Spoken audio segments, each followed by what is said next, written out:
Robert Frost Dust of Snow కవితపై మనకు అందిన ఈ విశ్లేషణ ప్రకృతిలోని చిన్న సంఘటనలు మన మూడ్ని ఎలా మారుస్తాయో చాలా బాగా పట్టుకుంది. అవును, ఇది ఒక మంచి విశ్లేషణ. కానీ మనం దీన్ని ఒక మంచి విశ్లేషణ నుండి మర్చిపోలేని విశ్లేషణగా ఎలా మార్చవచ్చో చర్చిద్దాం. సరిగ్గా అదే. ఇది ఇప్పటికే ఒక పటిష్టమైన పునాడి మీద ఉంది. ఇప్పుడు దానిపై ఒక అద్భుతమైన నిర్మాణం ఎలా కట్టాలో చూద్దాం. ఈ విశ్లేషణ కవిత యొక్క ప్రాథమిక అర్థాన్ని చక్కగా వివరిస్తుంది. అంటే కాకి, హెమ్లాక్ చెట్టు లాంటి నెగటివ్ సింబల్స్ కూడా పాజిటివ్ మార్పును తీసుకురాగలవని. ప్రకృతి మనల్ని బాగుచేస్తుందని. అవును, ఇది నిజమే. కాని ఇక్కడే ఒక అవకాశం ఉంది అంటున్నారా?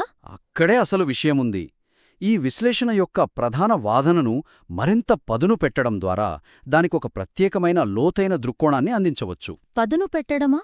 అంటే కవిత చెప్పేది అదే కదా, ప్రకృతి మనల్ని హీల్ చేస్తుందని. ఇందులో కొత్తగా చెప్పడానికేముంటుంది? మంచి ప్రశ్న. ప్రకృతి మనల్ని హీల్ చేస్తుంది అనేది ఒక సాధారణ సత్యం, దాదాపు అందరికీ తెలిసిన విషయం. ఈ విశ్లేషణ ఆ సత్యాన్ని పునరావృతం చేస్తుంది. ఓకే. కాని ఒక లోతైన విశ్లేషణ చేయాల్సింది అది కాదు. అది అయితే ఏంటి, ఆ సోవాట్ అనే ప్రశ్నకు సమాధానం ఇవ్వాలి. ఫ్రాస్ట్ ఈ సాధారణ సత్యాన్ని ఈ ప్రత్యేకమైన పద్ధతిలో ఎందుకు చెబుతున్నాడు? ఒక కాకి, ఒక విషపు చెట్టు, ఎందుకు ఈ ఎంపిక? నేను చెప్పేది అర్థమైంది. అంటే అందరూ వెళ్లే దారిలో కాకుండా ఒక కొత్త కోణాన్ని చూపించడం, కేవలం కవితను వివరించడం కాదు, దాని ద్వారా ఒక కొత్త వాదనను నిర్మించడం. సరిగ్గా. మరి అదెలా? ఫ్రాస్ట్ యొక్క విస్తృత తాత్వికత గురించి మాట్లాడాలా, లేక ఆ కాలంనాటి సాహిత్య ధోరణుల గురించి చెప్పాలా? ఆ రెండూ మంచి మార్గాలే. ఉదాహరణకు, మానవ నిరాశ మరియు ప్రకృతి యొక్క ఊహించని జోక్యం మధ్య ఉన్న సంబంధం అనే అంశంపై దృష్టి పెట్టొచ్చు. కేవలం ప్రకృతి మంచిది అని చెప్పే బదులు ఫ్రాస్ట్ ఏం చెప్పాలనుకుంటున్నాడంటే, మన జీవితంలో మార్పు అనేది మనం ఊహించినట్టు అందమైన వస్తువుల నుంచి రాదు. అది అనుకోకుండా యాదృచ్ఛికంగా వస్తుందని చెప్పడమా? అవును, కొన్నిసార్లు మనకు నచ్చని వాటినుంచే వస్తుంది. ఆసక్తికరంగా ఉంది. అంటే ఆ రోజు కవి బాధలో ఉన్నాడు, కాని అతని ఆనందపరిచింది ఒక అందమైన నెమలి కాదు, ఒక కాకి. ఇది జీవితం యొక్క అనూహ్యతను చూపిస్తోంది. ఈ వాదనను విశ్లేషణలో ఎలా చూపించవచ్చు? ఒక ఉదాహరణ చెప్తాను. ఆధునిక జీవితంలో ఒంటరితనం, పరాయీకరణ అనే భావనలుంటాయి కదా? ఉంటాయి. ఆ నేపథ్యంలో ఈ కవితను చూడొచ్చు. ఫ్రాస్ట్ జీవించిన కాలంలో పారిశ్రామికీకరణ పెరిగి మనుషులు ప్రకృతికి దూరమవుతున్నారు. ఆ కాంటెక్స్ట్లో చూస్తే కవి నిరాశ కేవలం వ్యక్తిగతమైనది కాదు, అది ఆ కాలపు మానవుడి వేదనకు ప్రతీక. ఓ. అప్పుడు ఆ కాకి చర్య అనేది కేవలం ఒక చిన్న సంఘటన కాదు, అది ఆధునిక మానవుడికి ప్రకృతికి మధ్య తెగిపోయిన సంబంధాన్ని అతికించే ఒక ఊహించని క్షణం, ఒక అరుదైన కనెక్షన్. వావ్! ఇప్పుడు ఆ కవితకు ఒక కొత్త లోతొచ్చింది. ప్రకృతి మంచిది నుండి ఆధునిక మానవుడి ఒంటరితనానికి ప్రకృతి యొక్క యాదృచ్ఛిక స్పర్శే మందు అని శక్తివంతమైన వాదనగా మారింది. ఆ కాకి ఇప్పుడు కేవలం ఒక పక్షి కాదు, ఒక మెసెంజర్ లాంటిది. సరిగ్గా. ఇంకో కోణం కూడా ఉంది. ఫ్రాస్ట్ కావాలనే కాకి, హెమ్లాక్ చెట్టు లాంటి నెగటివ్ సింబల్స్ ఎంచుకున్నాడు. ఎందుకంటే అందం, ఉపశమనం మనం ఎప్పుడూ ఊహించని మూలాల నుంచే వస్తాయని అతను చెప్పాలనుకుంటున్నాడు. అంటే మనం అసహ్యించుకునే వాటి నుండి కూడానా?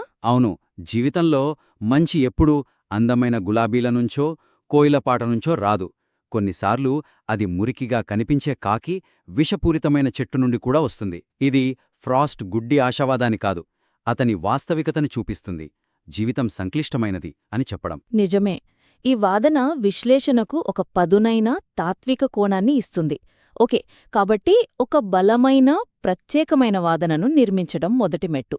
ఇప్పుడు ఆ వాదనను పాఠకుడికి ఎలా స్పష్టంగా అందించాలి అనే దానిపై దృష్టి పెడదాం. సరే. అంటే కవితలో ఏం జరిగిందో చెప్పడం అంటే సారాంశం, మరియు దాని అర్థమేమిటో చెప్పడం అంటే విశ్లేషణ. రెండూ కలిసిపోయాయి. అవును, అది చాలా ముఖ్యమైన పాయింట్. అందుకే నా రెండవ సూచన, కవిత యొక్క సారాంశం మరియు విశ్లేషణను స్పష్టంగా వేరుచేయడం ద్వారా వాదన యొక్క ప్రవాహాన్ని మరియు ప్రభావాన్ని గణనీయంగా మెరుగుపరచవచ్చు.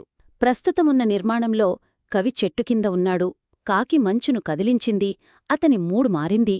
ఈ విషయం పదే పదే వస్తున్నట్లు అనిపిస్తోంది. అవును, సారాంశంలో, విశ్లేషణలో, మళ్ళీ ముగింపులో అంతా కలిసిపోయి ఒక గజిబిజిగా ఉంది.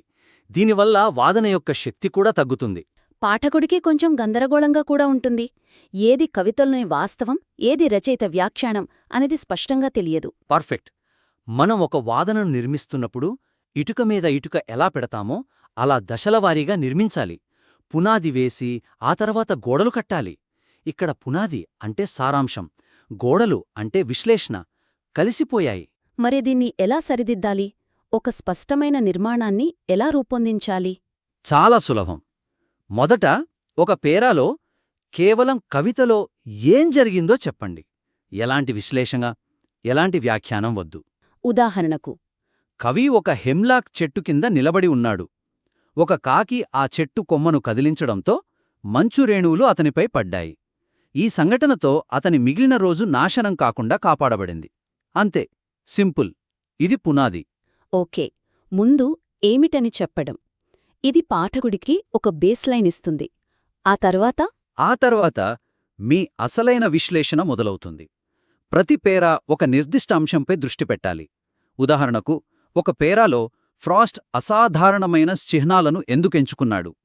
ఇక్కడ మీరు ఇంతకుముందు చర్చించుకున్న వాదనను నిర్మించవచ్చు. ఓకే, మరొక పేరాలో డస్ట్ ఆఫ్ స్నో అనే పదబంధం యొక్క ప్రాముఖ్యత ఏమిటి అని విశ్లేషించవచ్చు.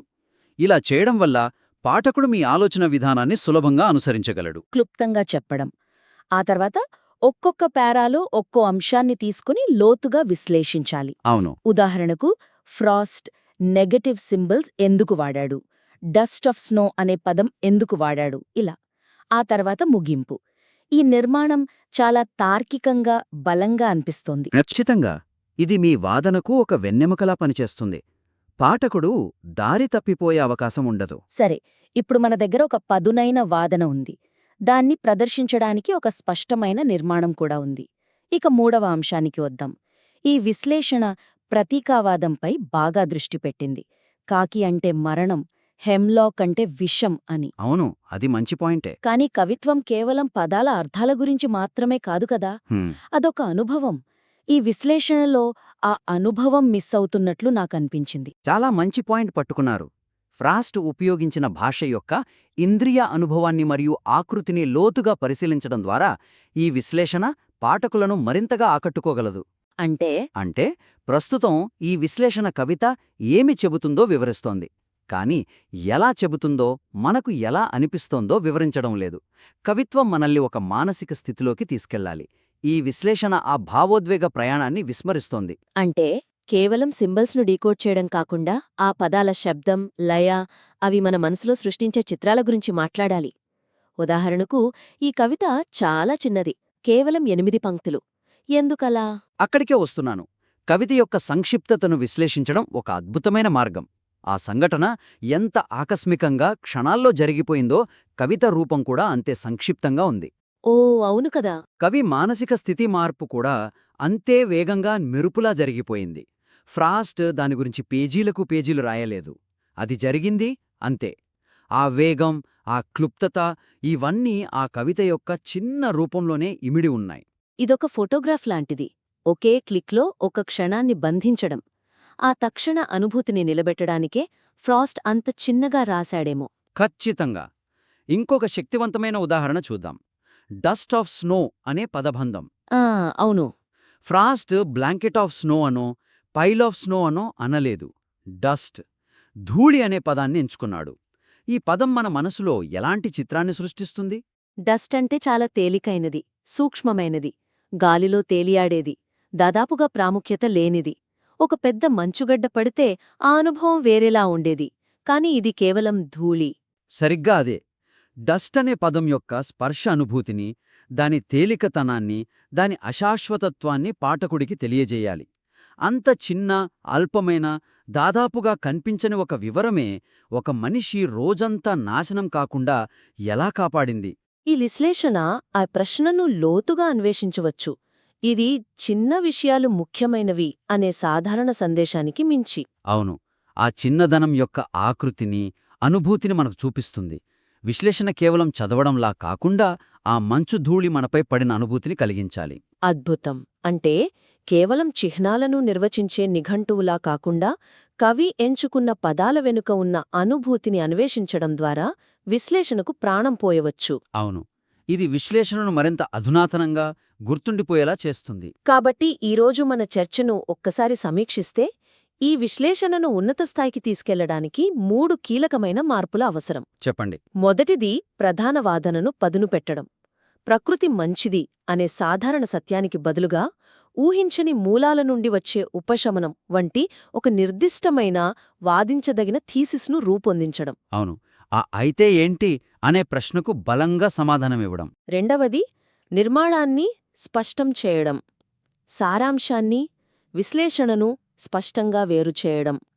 ఇది పాఠకుడికి స్పష్టతనిస్తుంది. ఒక తార్కిక ప్రవాహాన్ని సృష్టిస్తుంది. ఇక మూడవది అనుభూతిపై దృష్టి పెట్టడం. కేవలం ప్రతీకవాదం గురించే కాకుండా కవిత యొక్క భాష, దాని ఆకృతి, శబ్దం మరియు అది మనలో కలిగించే ఇంద్రియ అనుభూతిని అన్వేషించడం. ఈ మార్పులు ఈ విశ్లేషణను ఒక మంచి ప్రయత్నం నుండి ఒక పదునైన చిరస్మరణీయమైన సాహిత్య పరిశీలనగా మారుస్తాయని నేను నమ్ముతున్నాను. మీరు ఈ సూచనలతో మీ రచనను మెరుగుపరిచిన తరువాత దాన్ని మళ్లీ మాకు పంపించమని మేము మిమ్మల్ని మనస్ఫూర్తిగా ఆహ్వానిస్తున్నాము. దాని తదుపరి రూపాన్ని చూడటానికి మేము ఆసక్తిగా ఎదురుచూస్తాము.